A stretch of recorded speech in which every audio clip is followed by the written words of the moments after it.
지금 국민의힘 의원들 같은 경우는 한남동 관저 앞에서 대통령 지키기에 좀 나섰는데 뭐 사실 뭐 대통령 지키기도 지키기입니다만 이제 공수처가 발부받은 영장이 좀 불법이다라고 해서 그 영장 집행은 막아야 된다 뭐 이런 논리거든요. 근데 이게 당 전체 차원에서 나가는 건 아니고 개별 의원의 선택이다라고 하면서 지도부는 좀 그냥 방치를 하는 상황이다 보니까 이게 좀 혼란인 것 같아요. 공수처가 수사권이 없고요. 예. 그래서 경찰이 하는 게 맞고요. 저는 특검을 여야 합의로 하는 게 정식 가장 전공법이라고 봅니다. 네. 그렇게 해야 된다고 보는데 수사권 없는 공수처가지만 체포영장을 법원에 신청하는 거는 헌법에 검사만이 할 수 있잖아요. 예. 그러니까 검찰이나 공수처에 있는 검사만이 할 수 있고 경찰은 체포영장을 신청을 할 수가 없어요. 예. 그러니까 이제 신청하는 거는 공수처가 하는 게 맞지만 앞으로 수사는 경찰이 하고 그 위에서 만약 영장 집행을 나가면 그러면 저는 뭐라 그럴까요? 법적인 흠결이 많이 좀 줄어든다 네. 생각을 하고 의원님들이 현역 의원님들이 거기 나간 거는 예. 정말 잘못됐다고 봐요. 저는 그게 우리 당이 네.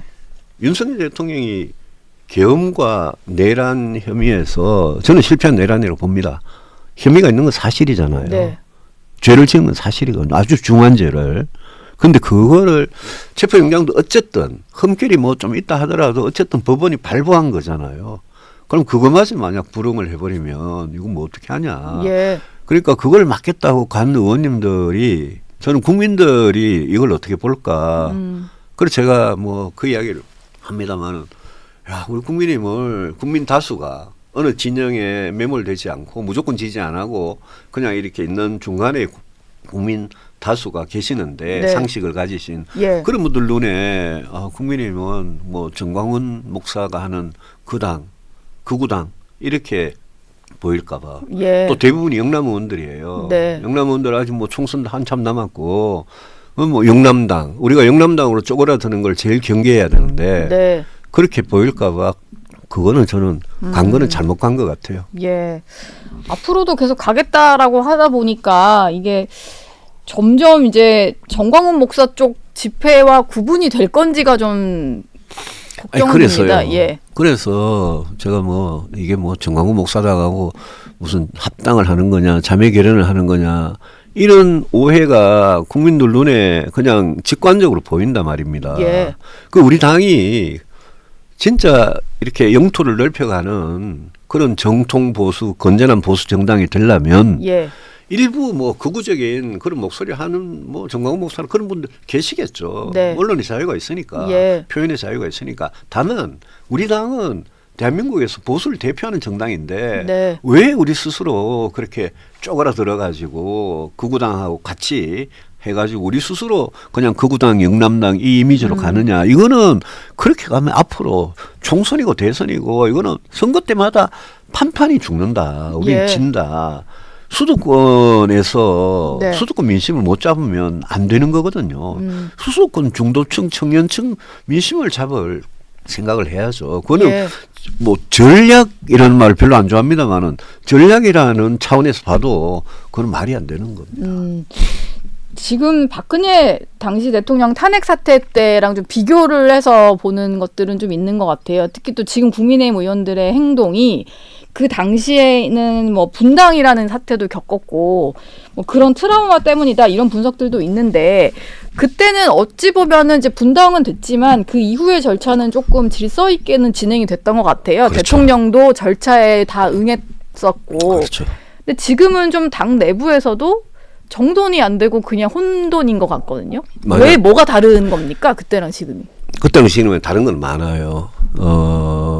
우선 일단 지은 죄가 그때는 국정농단이라는 조금 애매한 부분이었어요. 예. 나중에 뇌물죄, 강요죄, 선거법 이런 게 추가가 됐죠. 근데 지금은 온 국민이 12월 3일 밤 12월 4일 새벽에 다 지켜본 죄를 예. 저지른 거예요. 네. 윤 대통령이. 예. 그러니까 저지른 죄의 잘못의 어떤 경중이나 이거는 뭐 비교가 할 수 없을 정도로 지금이 심한데 네. 지금이 또 다른 거는 그때는 우리가 승복을 했어요. 당 전체가 예. 잘못했다고. 예. 탄핵에 찬성했던 반대 반대했던 우리가 국민들한테 무릎을 꿇었어요. 네. 그런데 지금은 윤석열 대통령이 저렇게 버티니까 만약 윤석열 대통령이 안 버텼으면요. 우리 당의 의원들이 안 저럴 겁니다. 근데 버티니까 또 여론이 보수가 일부 굉장히 보수적인 그런 분들이 여론이 뭐 그 숫자를 다 다시 믿을 좀, 수는 없지만 예, 돌아오고 있다 뭐 이런 결집을 수치가 하는 그러니까. 모습이 보이니까 예. 또 뭐 영남 지역의 경우에는 내려가면 우리 당원들이 상당히 보수적인 성향 당원들이 많거든요. 네. 그런 분들 이야기를 많이 듣겠죠. 그래서 어떻게 보면 죄는 훨씬 큰 죄를 지었는데 그 이후에 당 지지도나 뭐 여러 가지를 보면 오히려 반성을 안 하고 결집을 하는 이런 모습을 보이는데 네. 제가 처음부터 가장 강조한 거는 우리 당이 이 문제에 대해서 우리 당의 생각, 우리 당의 입장이 뭐냐 네. 그거를 정하는 게 제일 중요하다. 예. 비상계엄 잘 된 거냐 잘못된 거냐 내란이냐 아니냐 예. 탄핵해야 되냐 말아야 되냐 이 문제에 대해서 우리 당이 지금은 윤석열 대통령하고 거의 입장이 같잖아요. 네. 근데 아니 상식적으로 윤석열 대통령이 잘못했잖아요. 예. 큰 잘못을 했잖아요. 근데 그걸 어떻게 따라갑니까? 음. 그건 당이 죽는 거죠. 근데 앞으로도 당은 정리를 안 하고 갈 것 같은데요. 이 상태로 대선 치를 수 있을까요? 정리 안 하고 못 갑니다. 예. 언젠가는 정리해야 됩니다. 네. 그런데 그 기간이 길어질수록 예. 나중에 가가지고 아 우리 잘못했다 이러면 누가 들어주겠습니까? 음. 지금 벌써 한 달 지나고 2달째거든요. 예. 그 당이 지금 가는 방향은요. 이재명 대표 이야기 자꾸 하고 이재명 대표한테 정권 갖다 바친다고 이재명 포비아라고 이야기하고 그러는데 저는요. 이재명 대표가 민주당 후보로 나오면 그 사람은요. 어떤 이렇게 한계가 딱 있는 사람입니다. 네. 사법 리스크에 예. 이재명 대표가 대통령이 되면 경제 안보가 어떻게 될지 국민들 엄청난 위기의식 불안감을 가지고 있거든요. 네. 문제는 국민의힘입니다. 국민의힘이 지금과 같이 윤석열 대통령 감싸고 비호하고 그 체포영장 집행하는 거 막아서고 국민의힘 지금과 같이 가면 이거야말로 이재명 대표한테 그냥 갖다 바치는 거예요. 지금처럼 강성 지지층만 보고 그렇죠. 가게 되면 그러면 대선에 예. 해보면 뻔하거든요. 네. 그래서 왜 우리가 정당이 왜 이렇게 망하는 길, 쪼그라드는 길, 죽는 길로 왜 가려 그러느냐. 그 얘기를 계속 하는 거죠. 예. 의원님을 대선 주자로 다들 꼽습니다. 그래서 조기 대선이 만약에 치러진다면 당연히 의원님도 나오시지 않을까라는 기대를 하고 또 기다려보는 분들도 꽤 있을 텐데 지금은 너무 이른가요? 질문 아니요, 여쭤보기에는. 이런 게 아니라 예. 저는 제 대선 이야기, 출마 이야기를 할 수가 없는 게 지금 방금 말씀드린 아니 지금 당이 예. 강남당, 영남당으로 쪼그라드는 방향으로 가는데 극우 정당이 되면 누가 후보가 된들 그건 예. 이재명한테 갖다 바치는 거죠. 그래서 당선도 제가 안될 한 건데, 달 예. 내내 목소리를 네. 내는 게 우리 당이 이대로 가면 망한다. 왜 그걸 모르느냐. 예. 예? 제발 당 지도부 대표고 비대위원장이고 원내대표고 그런 사람들 역할이 뭡니까? 당의 방향을 정하는 거 아닙니까? 예. 우리 당이 이런 식으로 가면 망하는 거 삼척 동자도 다 하는데 네. 그냥 이렇게 가는 게 이게 레밍이죠 이게. 그래서 제가 거기에 일단 당을 바꾸는데 최선을 지금 다 하고 있는 거예요. 예. 사람으로 좀 여쭤볼게요. 뭐 네. 의원님은 지금 일단은 당을 바꾸는 게 우선이다 하셨는데 그러다 보니까 지금 한동훈 전 대표 같은 경우는 그래도 비상계엄을 빨리 해제시켜야 된다고 해서 국회 본회의장으로 들어갔던 본회의장에 원래 들어갈 수도 없는 잘했죠. 사람인데 예.